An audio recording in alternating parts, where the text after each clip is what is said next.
Good morning student. आज हम M J. Rathi की book question number 3 ledger chapter का करने जा रहे हैं। इस क्वेश्चन में हमें सबसे पहले दिया गया कि शांति ब्रदर्स एक बिजनेसमैन है। हमें उनकी बुक्स में जर्नल एंट्री बनाना और उस जर्नल एंट्री बनाने के बाद नकल बही बनाने के बाद उससे हमें लेजर बनाना है, खाता बही बनाना है। तो हम इसको कैसे सॉल्व करेंगे जर्नल एंट्री, एक एक ट्रांजेक्शन हम पढ़ेंगे, फिर उसकी जर्नल बनाएंगे और उस जर्नल एंट्री से हम लेजर बनाएंगे। सबसे पहले हमें दिया है स्टार्टेड बिजनेस विद कैश, रोकड़ से बिजनेस स्टार्ट किया। तो cash account debit to capital, मैंने आपको बताया था बिजनेस में जो भी लगाया जाता है हमेशा डेबिट होता है और कैपिटल हमेशा क्रेडिट होता है। बिजनेसमैन का एक प्रतिनिधि होता है, रिप्रेजेंटेटिव होता है, उसका नाम नहीं आता है बिजनेसमैन का, उसके प्रतिनिधि कैपिटल का नाम आता है। इसके लिए आप पुराने वीडियो भी हमारे देख सकते हैं जो हमने पहले आपको बताए हैं, दिखाएं। उसके बाद में राज से माल खरीदा, बाउड गुड फ्रॉम राज। तो इसका माल खरीदा मतलब परचेस, और परचेस क्या होता है हमेशा डेबिट होता है। किससे खरीदा? राज से। कैसे खरीदा? कुछ नहीं दिया तो क्या मानते हैं? उधार, और उधार के लिए व्यक्ति का नाम आता है। फिर हमें दिया बैंक में जमा किया, पाने वाले को नाम, रुपया किसके पास जा रहा है? बैंक के पास, तो बैंक अकाउंट डेबिट।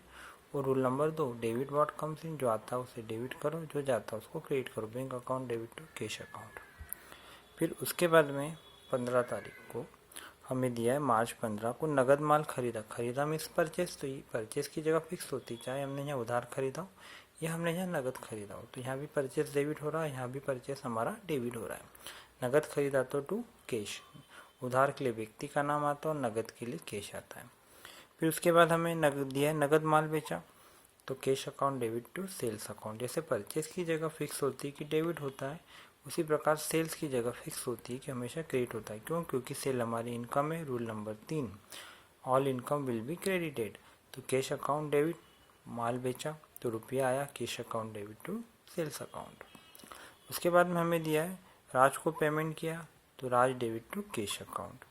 ठीक है, पाने वाले को नाम और रुपया गया, आता है तो डेबिट रुपया और जाता है तो क्रेडिट। अब इसके बाद में फिर हमें दिया सैलरी के चुकाए पे, वेतन दिया, पेमेंट किया, तो हम इसकी एंट्री क्या बनाएंगे? Salary account debit to cash account. Salary expenses है, all expenses will be debited, सारे खर्चे डेबिट होते हैं, तो salary account debit to cash account. अब उसके बाद हमने इसकी लेजर बनाई, तो लेजर का रूल मैंने आपको बताया था double opposite. Double opposite means मतलब हमें जो जनरल एंट्री बनाना है ना, उसमें हमें जो भी आता है उसको अपोजिट लिखते जाना है। जैसे हमने पहली एंट्री हमारी बनाई थी cash account debit to capital, तो हमें 2 अकाउंट बनाना है, कैपिटल और कैश। अब दूसरा अकाउंट हमारा कौन सा बन रहा है? कैश अकाउंट बन रहा है। ठीक है, तो अब इसमें हम क्या लिखेंगे? देखिए, सबसे पहले इसमें हमने लिखा कैश में आएगा बाय कैपिटल और कैपिटल में कैश। फिर उसके बाद में हमने परचेस किया, तो परचेस के लिए मतलब आपको अगर बेटर होगा कि क्वेश्चन की जनरल एंट्री मैंने बना के बताई है, तो आप इसकी लेजर बनाने की एक बार कोशिश करिए। कैसे? डबल अपोजिट करके। तो हमने जैसे जनरल एंट्री जब बनाई है तो उससे हम लेजर आसानी से बना देंगे। तो हमें कैश में लिखा है कैपिटल और कैपिटल में आएगा कैश। फिर उसके बाद हमने परचेस अकाउंट बनाया, तो परचेस के अपोजिट में क्या आ रहा है? एक एंट्री में आ रहा है राज, और दूसरी एंट्री जो परचेस की हमने बनाई उसमें आ रहा है कैश। तो इसमें हम क्या करेंगे?